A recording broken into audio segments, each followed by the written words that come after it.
The sun hung low over the dusty town of Cedar Ridge, casting long shadows through the broken walls of the old church. Sarah May knelt on the wooden floor, her hands folded in her lap, watching the tall cowboy who had become the center of her world. His name was Jake Morrison, and he had ridden into their small settlement 3 months ago, looking for nothing more than a place to rest his horse and maybe find some honest work. The town had been struggling. Too many men had left for the goldfields, leaving behind widows and children who barely scraped by. Sarah May was one of those left behind, though she had never been married.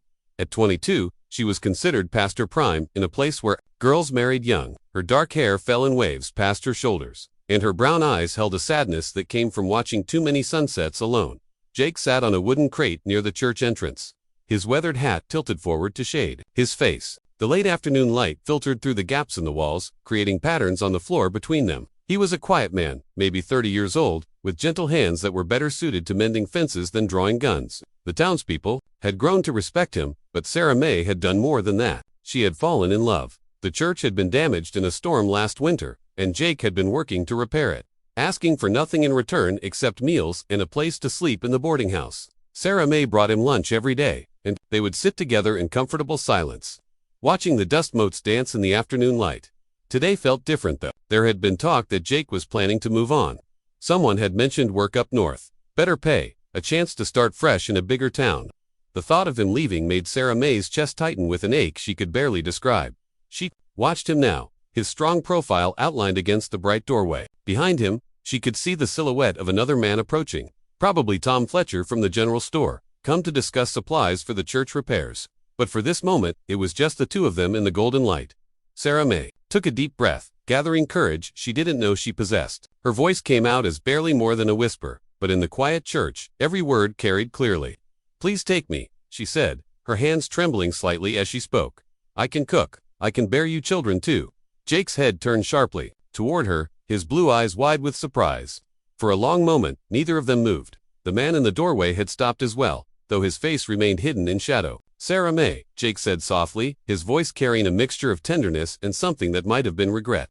He stood slowly, removing his hat and running his fingers through his brown hair. "You don't know what you're asking." She rose to her feet as well, her long skirt rustling against the wooden floor. "I know exactly what I'm asking," she replied, though her voice shook slightly. "I know you're planning to leave. I know you think there's nothing here for you, but there could be." The man in the doorway stepped forward, and Sarah May's heart nearly stopped. It wasn't Tom Fletcher at all. It was Reverend Matthews, the traveling preacher who had been missing for over a year. Everyone had assumed he was dead, lost to bandits or wild animals on the long roads between settlements. "I apologize for interrupting," the Reverend said, his voice warm despite his ragged appearance. His clothes were dusty from travel, and his beard was longer than Sarah May remembered, but his kind eyes were the same. "I couldn't help but overhear.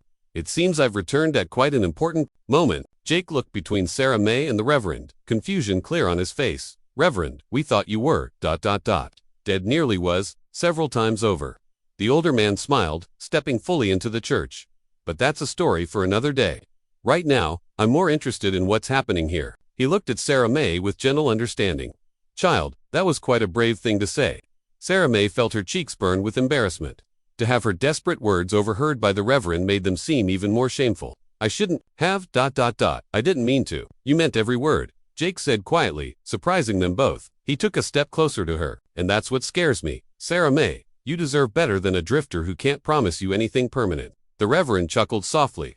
"Son, if I've learned anything from my time wandering in the wilderness, it's that permanence isn't found in places or promises, it's found in the choice we make every day to stay, to love, to build something together." He gestured around the half-repaired church.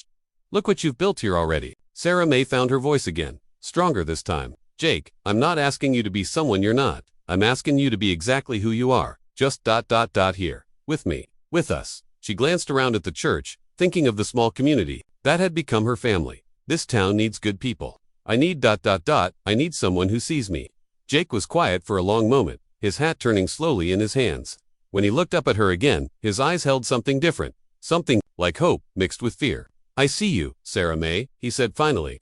"I've seen you every day for 3 months, bringing me lunch, helping with the church, taking care of Mrs. Henderson when she was sick. I've seen how you make this place better just by being in it." He paused, swallowing hard.